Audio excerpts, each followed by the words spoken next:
Buletin pagi bersama saya Muhammad Syafiq Adnan. Tajuk utama pagi ini. Belanjawan 2019 bukan untuk bermewah-mewah, sebaliknya ke arah kehidupan lebih sejahtera.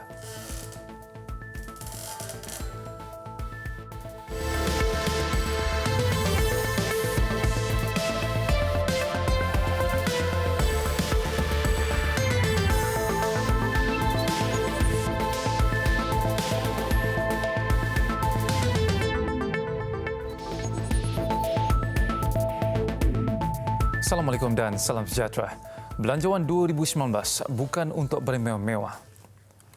Cawangan kumpulan wang simpanan pekerja KWSP dan premium cukai hayat akan diasingkan. Langkah ini bagi menggalakkan pemilikan insurans dan pelepasan cukai kepada mereka yang berpendapatan RM4,000 sebulan.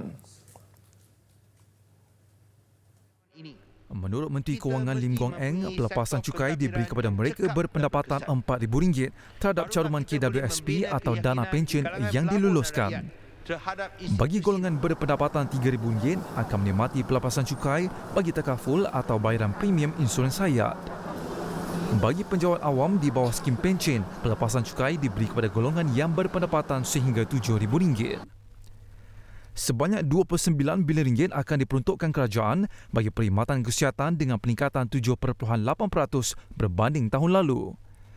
Selain pengenalan skim pelindungan kesihatan PK dengan peruntukan sebanyak RM100 juta, skim kepada kira-kira 800,000 golongan B40 berusia 50 tahun ke atas. Bagi inisiatif pelindungan insurans rakyat, peruntukan RM50 juta diberi bagi merawat penyakit jalan jumpa. Selain rawatan virus untuk hepatitis C serta rawatan hemodialisis dan pertumbuhan terbantun dalam kalangan kanak-kanak. Bagi peminjam tabung pendidikan tinggi nasional PTPTN, pembayaran balik hanya terpakai kepada peminjam yang memperoleh pendapatan lebih RM1,000 sebulan. Pembayaran balik dengan cara potongan gaji berjadual antara 2 hingga 15% daripada pendapatan bulanan peminjam. Pelepasan cukai turut diberi kepada syarikat yang membantu menyelesaikan baki pinjaman pekerja bagi tahun berakhir 2019.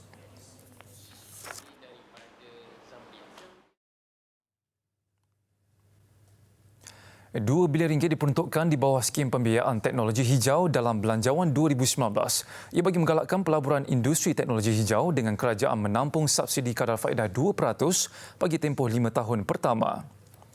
Kerajaan turut menawarkan insentif taraf perintis sebanyak 70% atau elang cukai pelaburan sebanyak 60% untuk tempoh 5 tahun bagi syarikat yang menghasilkan plastik mesra alam berasaskan bioresin dan biopolimer. Dana pembiayaan pembangunan mampan berjumlah RM1 bilion bertujuan menyokong agenda 2030 pembangunan mampan serta 17 matlamat pembangunan mampan SDG di bawah UNDP turut disediakan.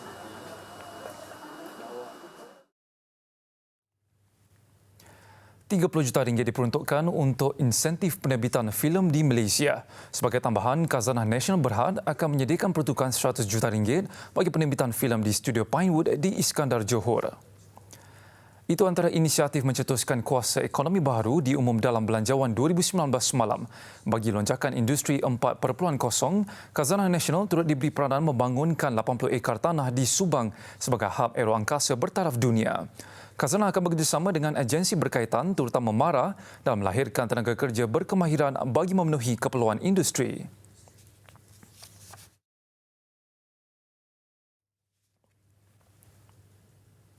Dana tabung pelancongan PKS sebanyak RM500 juta turut diumumkan dalam Belanjawan 2019 semalam. Ia disediakan SME Bank dengan kerajaan menyediakan subsidi faedah sebanyak 2%.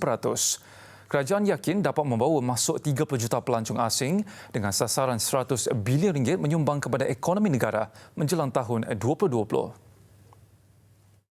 Untuk menyokong hasrat ini, geran sepadan RM100 juta akan disediakan kepada syarikat swasta bagi program promosi dan pemasaran pelancongan antarabangsa untuk meningkatkan angka ketibaan pelancong. Bagi mempergiatkan aktiviti pelancongan negeri, kerajaan sedia melaksanakan perkongsian 50% hasil kutipan cukai yang diterima. Langkah membolehkan kerajaan negeri menerima hasil tambahan dianggarkan RM50 juta.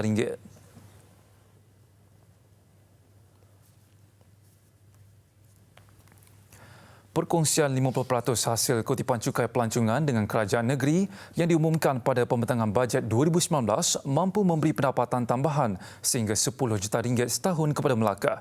Ketua Menteri Adli Zahari berkata, inisiatif belanjawan itu sekaligus dapat meningkatkan sektor pelancongan negeri berkenaan.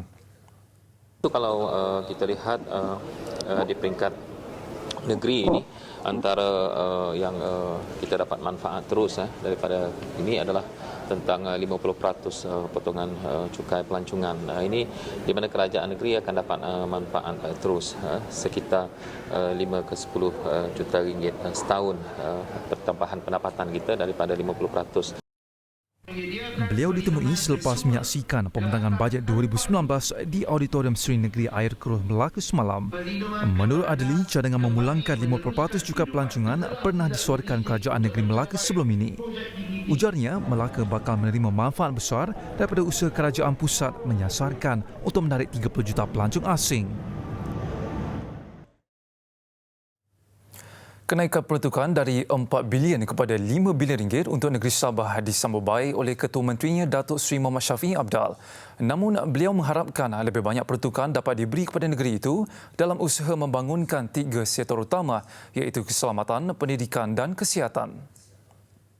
Mengenai dengan sektor pelancongan, di mana hasil yang akan diperolehi daripada pusat akan diagi-agikan 50% kepada negeri-negeri yang dalam sektor promote pelancongan. Jadi saya yakin kalau contohnya kerajaan pusat memperolehi 50 juta, maka 25 juta akan diperolehi di peringkat negeri Sabah. Kalau meningkat jumlah itu sampai ke 1 juta, dan kemungkinan negeri-negeri yang menggalakkan pelancong ditingkatkan berkunjung ke negeri-negeri, ini akan dapat menjana ekonomi.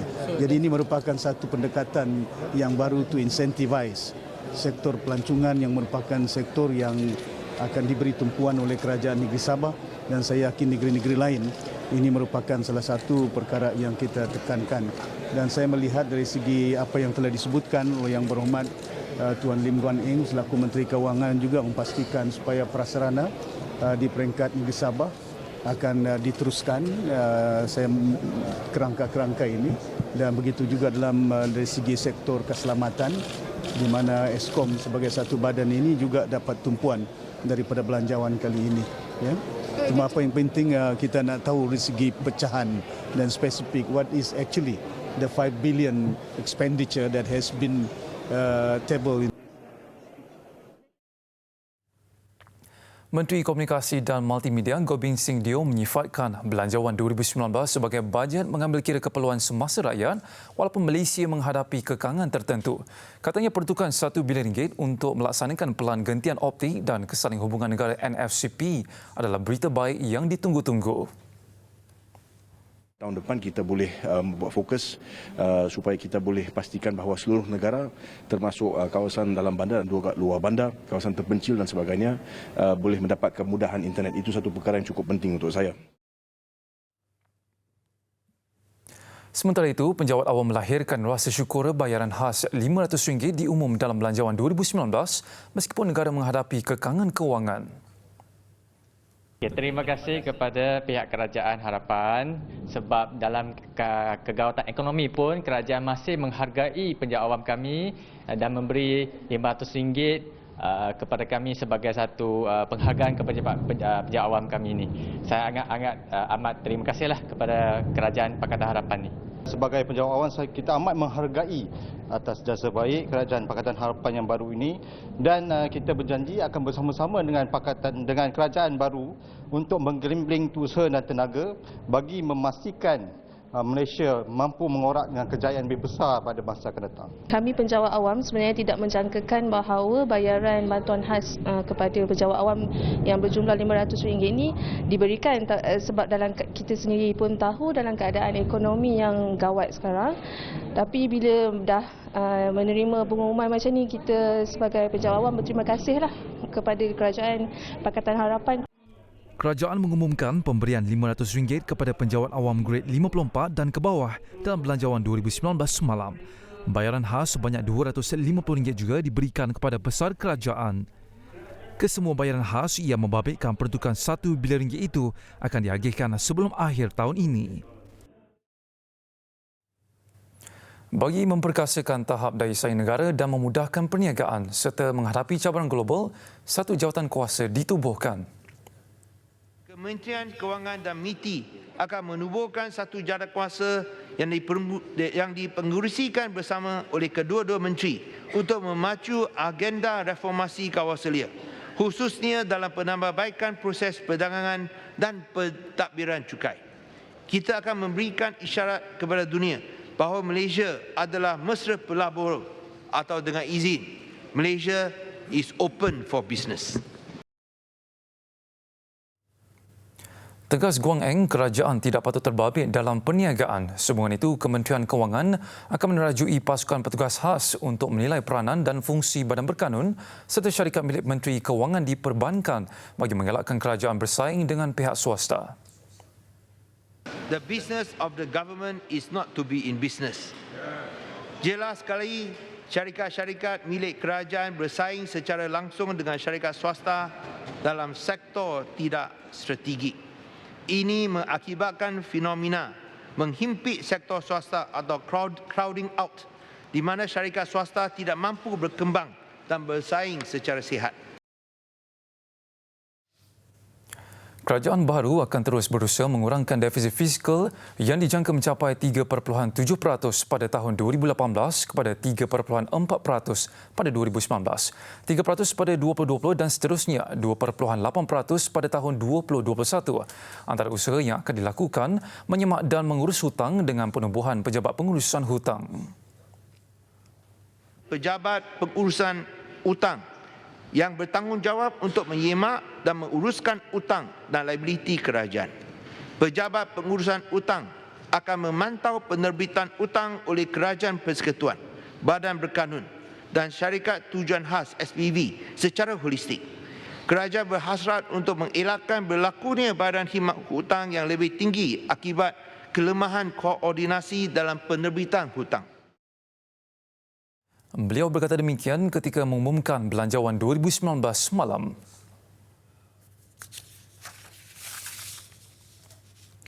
Mengenai tabung harapan yang akan ditamatkan pada 31 Disember ini, Perdana Menteri berkata duit yang disumbang akan digunakan sebaik mungkin bagi menyelesaikan masalah kewangan negara. Itu tidak ada specific purpose, melainkan untuk menolong kerajaan menyelesaikan masalah kewangan, dan kita akan guna duit itu sebijak mungkin. Tabung harapan ditubuhkan 30 Mei lalu untuk menerima sumbangan bagi membantu kerajaan menangani masalah hutang negara. Sehingga 29 Oktober lalu, jumlah terkumpul tabung harapan mencecah lebih 196 juta ringgit.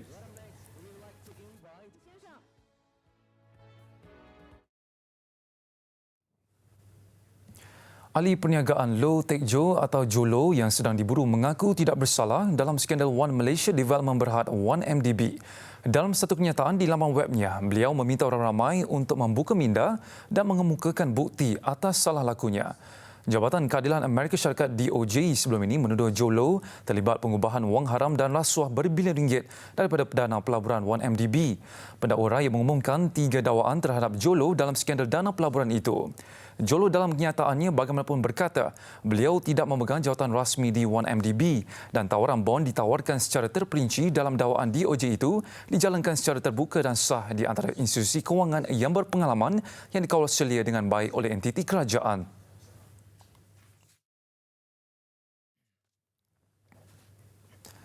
Sembunyi seperti seekor tikus, itu perumpamaan diberi Perdana Menteri Tun Dr. Mahathir Mohamad terhadap ahli perniagaan Low Teck Jo atau Jolo yang diburu Malaysia dan Amerika Syarikat.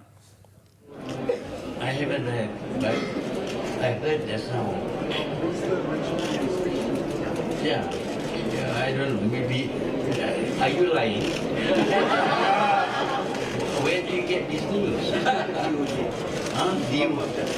Department of Justice. So he is not lying.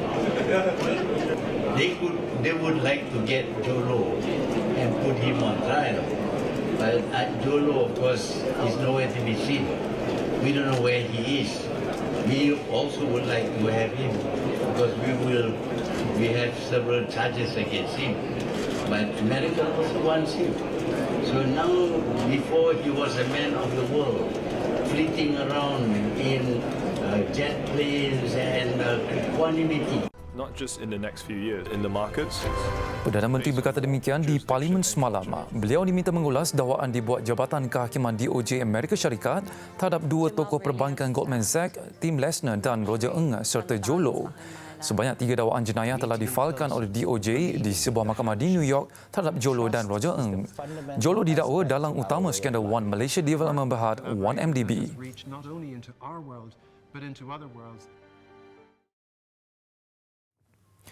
Dan bagi mendapatkan dana yang hilang atau dicuri daripada One Malaysia Development Berhad 1MDB, kerajaan akan bekerjasama dengan negara luar. Kerajaan telah memohon kepada Mahkamah England untuk membatalkan perjanjian penyelesaian yang dipersetujui oleh pihak International Petroleum Investment Corporation atau IPIC dan ABA Investment PGS daripada Abu Dhabi. 1MDB dan kerajaan Malaysia tidak akan membayar baki 4.32 bilion US dollar kepada IPIC dan ABAR dan sebaliknya akan menuntut pemulangan 1.46 bilion US dollar yang telah dibayar atas alasan penipuan yang berlaku semasa perjanjian tersebut dimuktamadkan. Ketika ini, kerajaan berjaya memiliki semula kapal mewah Equanimity dan akan mula menerima bidaan antarabangsa dalam tempoh 1 bulan dari 5 November 2018. Berpeluang mendarat terus di landasan terbang kampung lanjut Kuala Rompin. Itu pengalaman berbeza disediakan sebuah pusat peranginan. Selain menikmati pemandangan menarik, pengunjung berpeluang bermain golf di kawasan seluas lebih 160 hektar. Wartawan Hafizatul Salma Harifadilah yang berpeluang ke Lanjut Beach and Golf Resort baru-baru ini ada butirannya.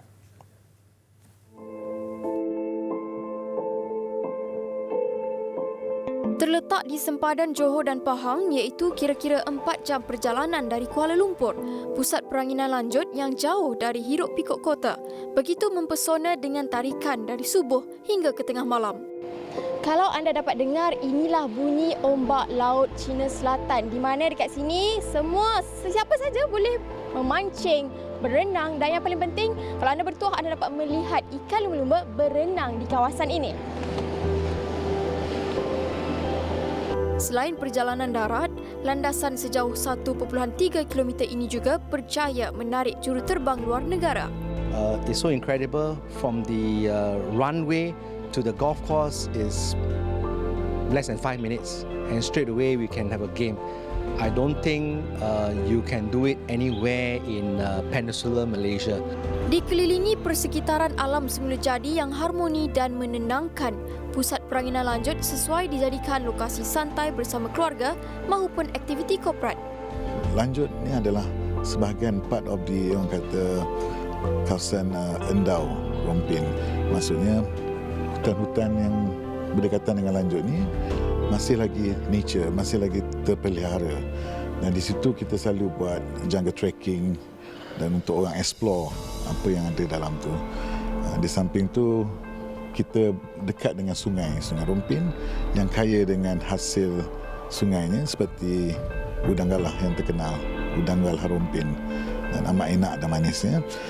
Juga suasana kampung di sini yang aman damai supaya orang pengunjung boleh juga berkunjung kepada kampung-kampung. Reka bentuk pusat peranginan yang moden dan kontemporari milik penuh permodalan Nasional Berhad turut dilengkapi kolam renang bersaiz Olimpik, juga dewan yang boleh memuatkan hampir 1,000 orang. Laporan Hafizatul Salma Harifazilah.